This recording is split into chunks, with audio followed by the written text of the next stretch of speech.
What's going on, everyone? So you guys want to play in this format, but you don't want to play a meta deck.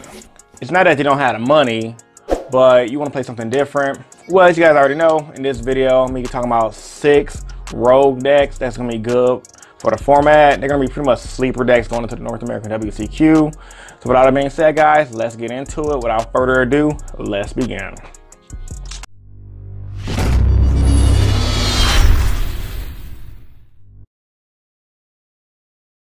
Starting out by saying, so North American WCQ is towards the end of this month, and if you guys are like me, I don't like playing meta decks. Reason being, meta decks, I just find them boring. I hate playing mirror matches. So I compiled up a list of decks that I think you guys are gonna see on the minimum versus decks you guys are gonna see on the major. So starting off with the 6 decks on this list, I'm gonna go from 6 to 1.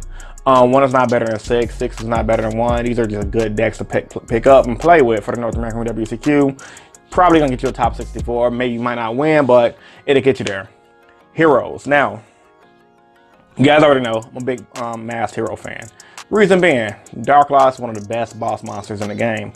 He hits the field, he shuts off graveyard. What deck does this hurt? Bing, bing, bing, bing, bing. Trickstar Sky Strikers. People be like, oh my god, Dark Law's on the field. What can I do? And it's like, they just like, you're a scrub, you're running Dark Law. It's like, yeah, Dark Law's broken because he floodgates out the graveyard. He hits the field, shuts off graveyard. So all those trickster spells, I'm sorry, not trickster spells, all those Sky Striker spells, banish. Trickster searching, get banished one out of their hand. And the list can go on from there, man. Dark Law is a solid card for the format in the meta. In Heroes, they could OTK via, honestly, Hero Neos. And in the LCG, they're topping now. People might say, well, they're only topping in the LCG because of Stratos. And while that may be true, Stratos gives the deck a lot of potential to fight off with. If you play Heroes with Call by the Grave, which is a card that pretty much says, activated, negate hand traps, you don't have to worry about getting Ash Blossom. So it allows the deck to just go off without the worst place scenario. If your opponent has the Ash, the Ghost Soaker, or the Veiler, you pretty much lose. So yeah, check out Masked Heroes for the North American WCQ, because it can just get you guys there. Number 5, PALEOZOIC. Now, PALEOZOIC is another solid deck. I think it's gonna be a good deck to play for the North American WCQ 2018, and just for the format in general if you guys don't want to play none of the meta decks. Now, PALEOZOIC is a deck that's known, but it's sleeper going into the event, simply due to the fact that no one's talking about it. Like, I haven't seen no one talk about it on Facebook. I mean, of course, you're gonna have your players to say, hey, you think PALEOZOIC is good, but for the most part, all traps. While it can abuse things like card demise, they have a PALEOZOIC that banishes cards, destroys cards. Totally Awesome is a thing, and they recur themselves.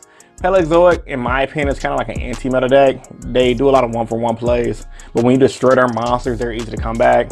So if you guys want another deck to pick up, I think PALEOZOIC's recursion ability, because even though you use like the one that banishes your opponent, he goes to the graveyard, you activate another trap, he brings himself back, and then fuse it with the frogs, you guys can spam out to the field and just do some OTK play. So yeah, man, PALEOZOIC is another great deck.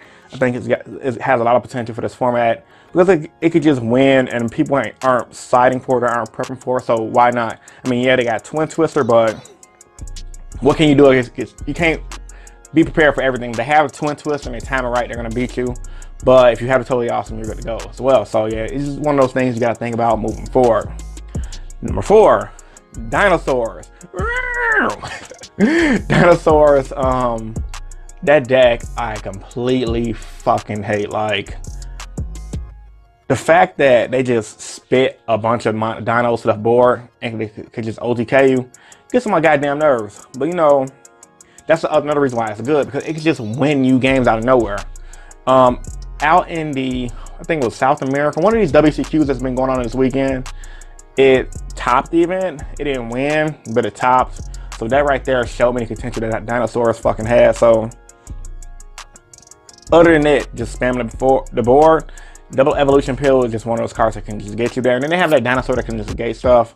Overall, I think Dinos is a solid pickup as number 4, because it's just one of those decks that just, when you just get a bunch of monsters spit into the field, rushing you to attack your life points per game, and you also make a boss monster that can negate spells and traps, And the other dinosaur guy that says destroy a monster in his hand, flip everything face down, I can attack everything. It's like, what can you do? Speaking of OTKs though, number 3, Mermails. This deck, God, look. Similar to Dinos. You got a big boost to the ban list because that one guy that searches came off the ban list. He's at 3 again. A lot of people try playing Mermails. I believe a few people did good with them at regionals. But with that being said, I think going into the North American WCQ, they're a sleeper because fast OTKs, and another thing is timing issues. Mermails, a lot of Mermails have a lot of different weird rulings, like cards don't activate at certain times. Pretty much they came out around a time when cards like Phoenix Chain was a thing, and they say, oh well, this is the cost of the effect, so you didn't negate the effect. It was just a lot of weird, crazy rulings. A lot of people don't know how to play against Mermail, so a solid Mermail player can just get into the top 64 easily at the North American WCQ. It's just a simple fact they can OTK, they can rip hand with the Moline Glacier. A lot of crazy plays the deck can do, so you know, Mermails is a solid deck. I think it has a lot of potential going to North American WCQ because, you know, just like spit, tag. Similar to Dinos, FTK, OTK like crazy. Number 2, INFERNOID, LAIR Darkness. Now, LAIR Darkness, although I had a lot of hype for the deck, a lot of people thought the deck was gonna be solid. It flopped, let's be real. But in the LCG, the INFERNOID version is still flourishing. The LAIR Darkness cards, LAIR Darkness as a card allows you to tribute off your opponent's cards with the INFERNOID monster's effect, and in turns both feels dark.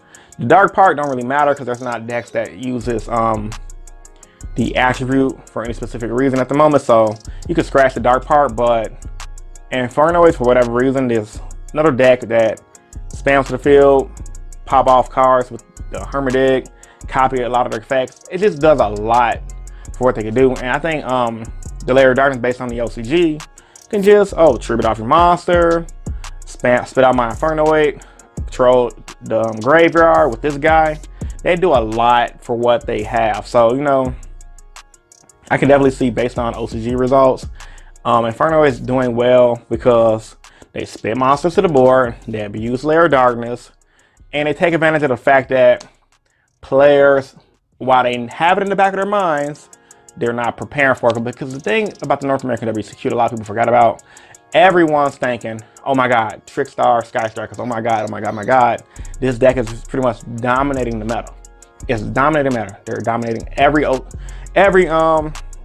NAWCQ, whether it's across the world. I still think the deck's tier 0, personally speaking. People are like, oh my God, the deck's not tier 0, it's just tier 1, it's just the broken deck. I'm like, bruh, took up 16 spots of one WCQ, is pretty much winning all the regionals. I mean, it's just a good deck combo together. Like, individually, Sky Strikers and Trickstars aren't tier 0. When you combine them, the fusion, when you do all that combining together, real talk, it makes a tier 0 deck, just dominates over everything. Yeah, other decks can beat it, but guess what? It's tier 0, which is why everyone's in their mama is gonna be side decking for that deck. So, you guys want to side deck and play decks that people aren't siding for. Moving forward to the last deck I'm gonna talk about, World Chalice. Now, Link-centric deck. It's not Spirals. Good deck to have. Another deck that spits to the field. World Chalice was predicted by a lot of YouTubers and Yu-Gi-Oh players to just be good. We thought it was a plant deck for the Link era. They do a lot of the crazy plays. Don't ask me about a lot of their monster effects. I don't know their effects off the top of my head, but they have the one guy that has 3 arrows. He comes to the field. He bounces cards back. They have the one guy that protects them side by side. They have the Ib. They have the Shum Dum Diggly. They have everything. They can abuse that Link Magician that can negate stuff. They can abuse pretty much everything Spirals can abuse on a weaker level, but with the new Nightmare cards, with, you know, all the new links that we have, I think World Chalice, another deck that no one's preparing for, no one knows how to play against, could just get players there. So with all that being said, man, these were 6 decks I think can do solid and that are sleeper for the North American WCQ. If there are decks that you guys would have wished to be on this list that were not on this list, I want you guys to post that in the comment section down below. Quick honorable mention that's just off the top of my head right now, Light Swarms, Magical Musketeers. Light Sworn, same concept of spamming to the field. JD blows the field. OTK like crazy, catch people off guard. Magical Musketeers, because unless you know what the deck does off the top of your head and you're going to read everything, you're bound to misplay. And I guess another deck to consider that's like roguish would be Cleaford. I included Cleaford in my top 5 rogue deck video. But you know, decks that can abuse skill drain. Anything that can abuse skill drain or skill drain like cards can just get you there, because no one's preparing for them. So they're mentally not going to be ready to play against it, and they're going to be pissed off because they don't have cards in their side deck for those specific decks. So with all that being said, man, like I said, post your thoughts and opinions about the stuff in the comment section down below. Subscribe if you're having. I'm uploading videos as much as I can during the week when I have some free time in my life.